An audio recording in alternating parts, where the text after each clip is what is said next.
Let's get it. Halloween is only 2 days away, and things were scary good for Toledo this month. And Rocket Roundup is the place to be. Thank you for carving out part of your evening. I'm Yaw Bonsu. Consider October the month of the Battle of I-75. Toledo and Bowling Green squaring off 4 times across 3 sports, and that's where we begin tonight. An all-time thriller of a Battle of I-75 over at Deutsch Perry Stadium. The Rockets went on a 21-0 run to begin the game, but it was the Falcons flying just a little bit higher. BG rattling off 28 unanswered points of its own to take the win. Forced fumbles, trick plays, got to UT, but just as glaring were the penalties. Toledo had nearly double the amount of penalty yards as BG, 13 flags for 109. That leading BG to back-to-back wins in the rivalry for the first time since 2008 and 2009. You have to have enough humility to continue to tell yourself the truth on what it is that you have to improve on, whether you win the game or whether you lose the game. Like I said, it's not a want thing. Obviously, just, you want to win it for your community, you want to win it for your team, you want to win it for your locker room, your university, and everybody involved. And if it doesn't happen, or if it does happen, regardless, you have to be able to have, like I said, have enough humility, go watch the tape, fix the mistakes that are on there, and address them. Let's address the month of October for the Rockets. It hasn't been too kind. A 1-2 record this month, including Toledo, still looking for its first road win on the season. Losses to BG and Washington State came on the road. Meanwhile, quarterback Tucker Gleason put up 6 touchdowns and 2 picks. The game against Kent State was near flawless, a season-high 294 passing yards and 4 touchdowns. But the big blow to UT, running back Chip Traynor. The Kentucky transfer has missed the last 2 games due to what head coach Jason Candle is calling a lower body injury. On the soccer pitch, the Rockets battled the Falcons to a stalemate, a 0-0 draw. Both teams had their chances, though, but it's UT clamping up BG, only allowing 1 shot on goal. That is the team's fewest shots allowed since allowing 0 in a win over St. Francis in late August. It's also the first time Toledo shut out Bowling Green in over a decade. Yeah, really gritty effort from the group, really good defensively. I thought our discipline was great. I thought our press was great. And when the press broke down, they organized really well to not give them a whole lot. I think probably if we could get a little bit better on the ball in those transition moments, the moments that we, basically played out in that first pass, the game opened up and we created some really good chances. The moments that we were a little panicked on it and gave it away, we were defending again, that's the area that we have to get a little bit better at. On the volleyball court, Toledo and BG played 2 times. The Falcons won the second matchup on Tuesday, 3-0. But let's key in on that first matchup at Savage Arena. The Rockets played in front of a program record crowd, over 2,200 fans packing Savage Arena to see UT beat BG in 4 sets. It's the first time the Rockets beat the Falcons at home in nearly a decade. And when the light shined the brightest, Olivia Pertzborn was there to answer the call. A career-high 15 kills as UT is rolling under first-year head coach Brian Wright. It's just amazing looking around, seeing this crowd, biggest crowd in Toledo volleyball history, and then to play good volleyball on top of it, but also against a really good team, right? And so I think it's just cool to see Northwest Ohio's in good hands. 2 really, really good teams competed tonight. We really leaned on each other a lot more today because they did come back in the second. We're okay, we knew they weren't going to go easy down in 3, so we knew they were going to come back. So just leaning on each other a little bit more, that was definitely nice. Toledo volleyball is cooking with gas, already off to its best start in program history. The Rockets currently sit 3rd in the MAC, and looking at conference record, UT is 1 game behind Western Michigan. They square off on Friday and Saturday, and if the season ended today, Toledo would be in the MAC tournament. The top 6 seeds getting in, with the top 2 getting a first-round bye. That tournament kicks off a little under a month from now, November 21st through the 23rd. And speaking of volleyball, under first-year head coach Brian Wright, there seems to be a different vibe with the team this season. Record crowds, players putting up career highs across the board, and that's no different for Avery Adamski. You may remember her dominating the courts over at Perrysburg, but now, in her junior year at UT, she's grown to be even more of a threat for opponents. Here's a snapshot of Adamski's numbers from throughout her UT career. In 2023, as a freshman, she was breaking in, just trying to get a lay of the land, but she took a jump a season ago, improving her number of digs per set, and total points. But 2025, the game has changed. This season, Adamski has more than double the number of digs she had last season. She also has more points and a higher points per set average. Toledo, as you just saw, is 17-7 this season. So what's behind this all-star season for Adamski? Let her tell you. I feel like we've all established a lot of new confidence in each other and a lot of new belief systems and things that we can lean on. I think that my play and everybody else's has elevated because of that. Brian told us going into the summer how we would have to kind of lean on each other because we don't have coaches in the summer. And I think that a lot of the upperclassmen took a lot of pride in just leading and doing the right thing and still like having the same standard that we would have with coaches. And I think that is definitely translating in our play now and the rest of MAC play and the rest of the season. And looking at your numbers, you have career highs across the board. You have more digs this season than you had the past 2 seasons combined. What is it about Coach Wright's scheme or positions that he's putting you in that is allowing you to have the type of breakout season you're having?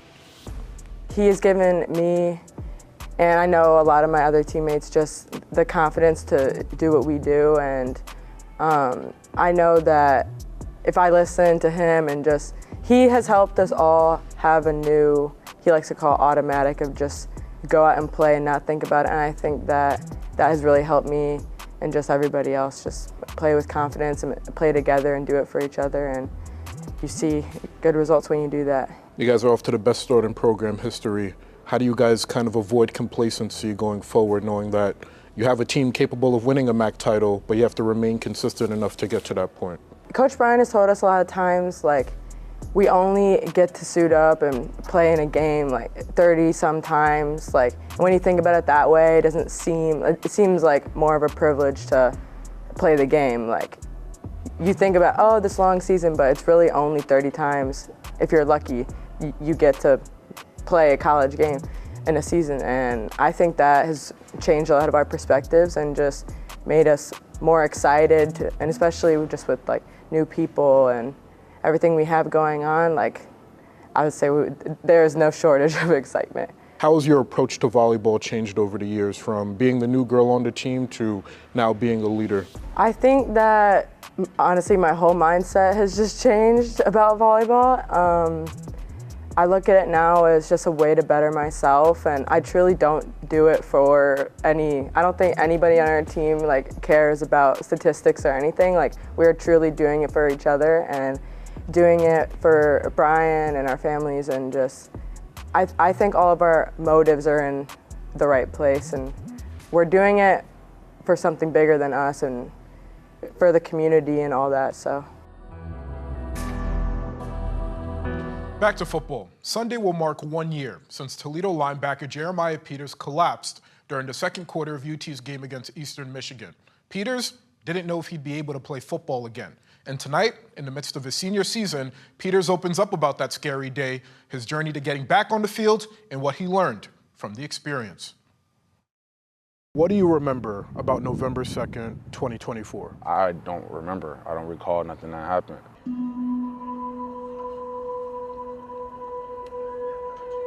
Well, we have just confirmed that the young man who is being tended to right now and will be entering the ambulance for Toledo is their junior linebacker from Miami, Florida, Jeremiah Peters.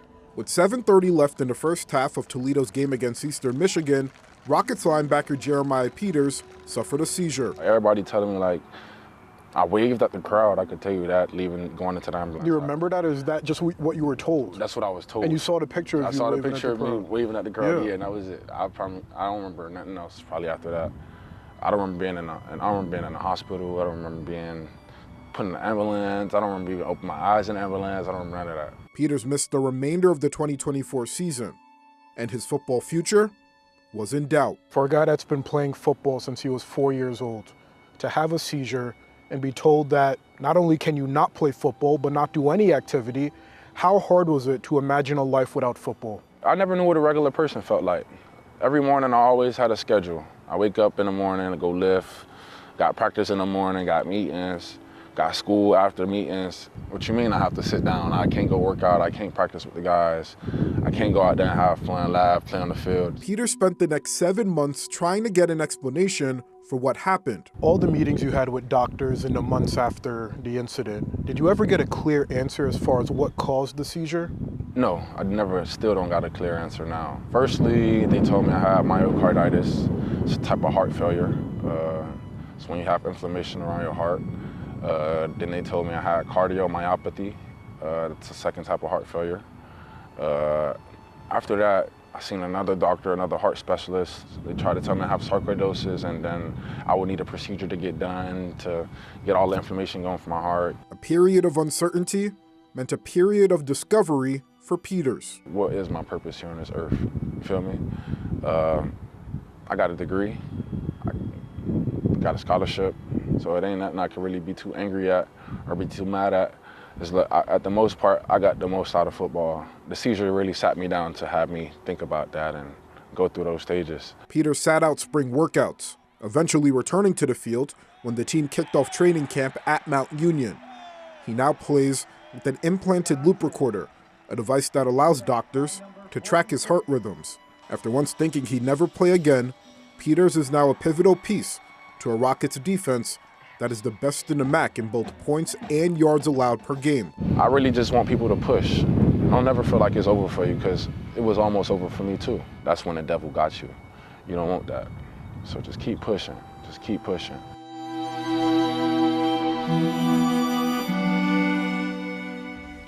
What a fight. Great to see him back on the field. Coming up, the return of pure genius. Toledo women's basketball head coach Jenny Boggess signed a big-time contract extension in April after a successful rookie campaign at UT. What does she have in store for an encore? Our conversation is next. My pregame ritual is curling my hair.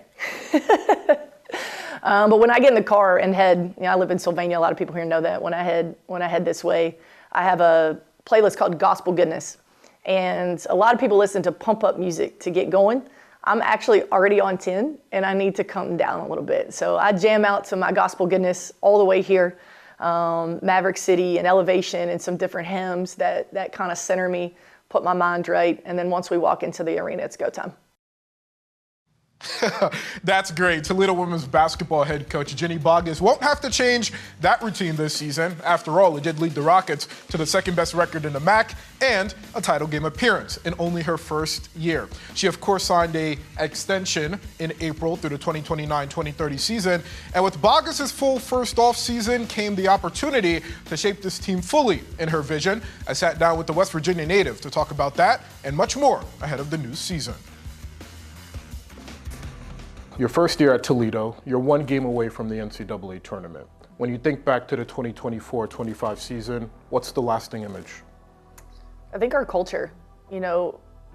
Every day I tried to focus on making sure those seniors had the best experience possible. There's a lot of change, and none of it was change they asked for, but they chose to stay at Toledo, which speaks to the culture here and what was built before me and who they are as young women. And I just was so committed and dedicated, our entire staff was, to making sure that those seniors had the best possible last year in that jersey. And I think, again, shy of the NCAA tournament, but I think in a lot of minds, outpaced maybe early expectations. And I'm really proud of the work that we did on the court and in the classroom. And this is really the first off season that you had to build the team in your vision. How hard is it to build the team in your vision as a mid-major coach while trying to contend for a MAC title? I think we're positioned well. The leadership here, Brian Blair promised that he was going to support women's basketball, for the future when I came on and took this opportunity. And so he stepped up in every way. The university as a whole, the new leadership there with the new president. But I don't think it's difficult. I think the biggest challenge for me is I want it now.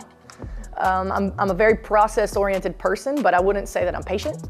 And so, you see the potential in these young players. And I had some decisions to make with our young guards especially. We lost those 4 core post players, but we had some really talented returning guards. And I got to choose, hey, do I go into the portal and recruit over them?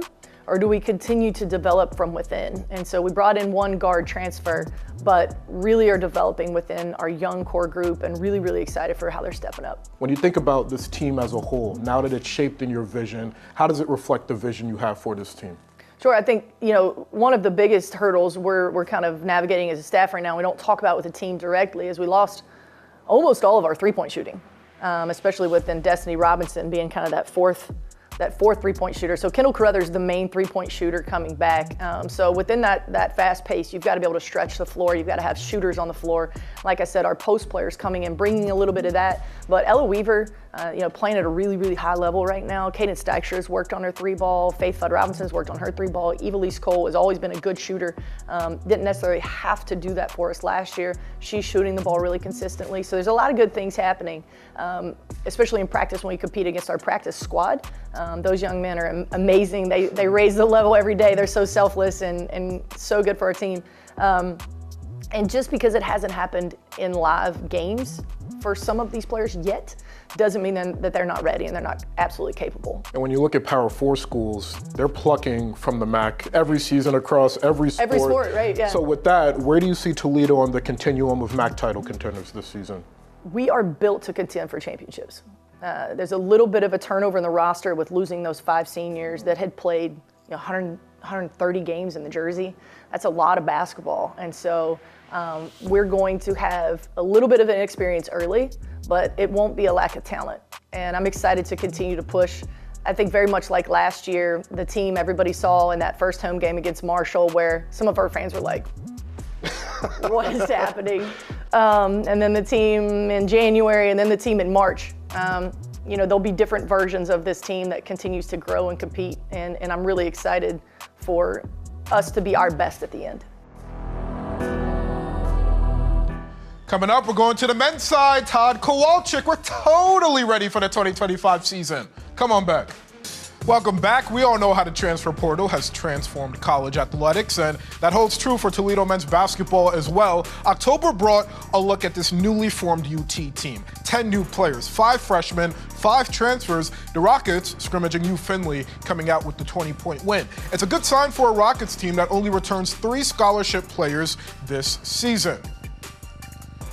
Defense, and more defense. That'll be the focus for Todd Kowalczyk's bunch this season. And get this, even though Toledo was one of the worst defensive teams in the country, according to Ken Palm, it still got to 18-15 and a 4th place finish in the MAC. And that was all after winning 4 straight MAC regular season titles. The Rocket season ended in the MAC tournament semis after a 10-point loss to an Akron team that ended up making it to the NCAA tournament. So, how does Toledo plan to attack the 2025-26 season? I sat down with Coach Kowalczyk to find out.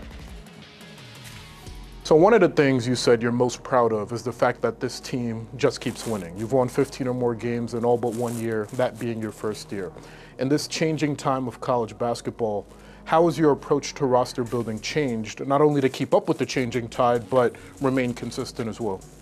This whole process of roster building has changed drastically, particularly in the last 2 years, even more so the last 9 months. Going from NIL to revenue sharing to the transfer portal. It's a different time in athletics, and I know a lot of people may not like some of it. I personally kind of find some of this stuff fascinating, and there's always been an art and a science to recruiting, and now it's more of a science, to be honest with you. A little more transactional, a little bit more upfront, a little less dating, if you will. 2,700 college basketball players entered the transfer portal. For you guys, that meant 10 new players on the team. What do you have to see from this new group of freshmen and transfers to know that you guys are capable of winning a MAC title? Well, I think if you look at the transfer portal over time, it's been really good to Toledo. Yeah. You look at this wall behind me, there's a lot of guys that helped build this program were transfers, guys that wanted second chances. And last year was the first year, to be honest with you, that we made some mistakes in the transfer portal. We learned from those mistakes. Those mistakes are no longer here. And I think we're going back to what made our program really successful, and that's recruiting high character men from great families that are really skilled, that can shoot, and that are tough. That's what we're going back to. When you look at last year, it seems like you guys were missing a strong paint presence. Then you go out and get Austin Parks from Ohio State. I'm curious how his skill set fits the fabric of what you look for this team to be in the future. Well, I can tell you this, I've been really, really happy with Austin. A better player, better person, better worker, better teammate than I thought he'd be. And I had high expectations coming in. But some of the, I guess, the concerns when you recruit somebody who doesn't have great numbers at a higher level. And we have two of those with Chris Riddle from DePaul and Austin Parks from Ohio State. They both didn't get a whole lot of opportunities. And sometimes it's hard to evaluate that because there's not a lot of film on them. You have to go off your gut instincts and what you remember from the high school days. And both guys we tried to recruit out of high school. But Austin's a good player. He's got really good hands, good feet. He's big. He's 6'11" and he's all of 260. Defense has been a huge emphasis for you guys early, but it seems like defending ball screens is even more of a point of emphasis. Why is that the point of defense that you're looking to key on early in camp? Well, we've had some really good defensive teams here, but last year we were awful. Mostly, we had some, whether it be personnel related or effort related or whatever it may be. But we got to get back to really guarding the basketball. And number one, the simple parts, just like blocking and tackling. You got to guard the basketball and stay in front of the dribble. But in college basketball, if you can't guard ball screens, you're really going to struggle. There's so many ball screens nowadays. That's where the game has changed. Over the last 20 to 30 years. Back, in the good old days, there was never ball screens. You didn't have to guard ball screens. Where now there's a lot of ball screens. If you can't guard a ball screen, you're going to struggle. So there's a huge emphasis. Every day in practice, we do multiple drills just to defend ball screens. It's been 45 years since Toledo made it to the NCAA tournament. How often are you thinking about that? Every day. Every day. That's all I think about regarding this program, and obviously to get them better. But we've won a lot of games, won a lot of championships, but now winning the tournaments is one thing we haven't done. Thank you, Coach. Coming up, familiar face.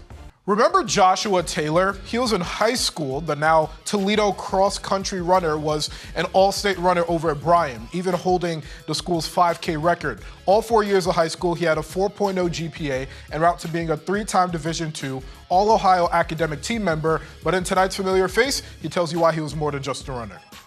That was Nicole Weaving reporting. We'll be right back.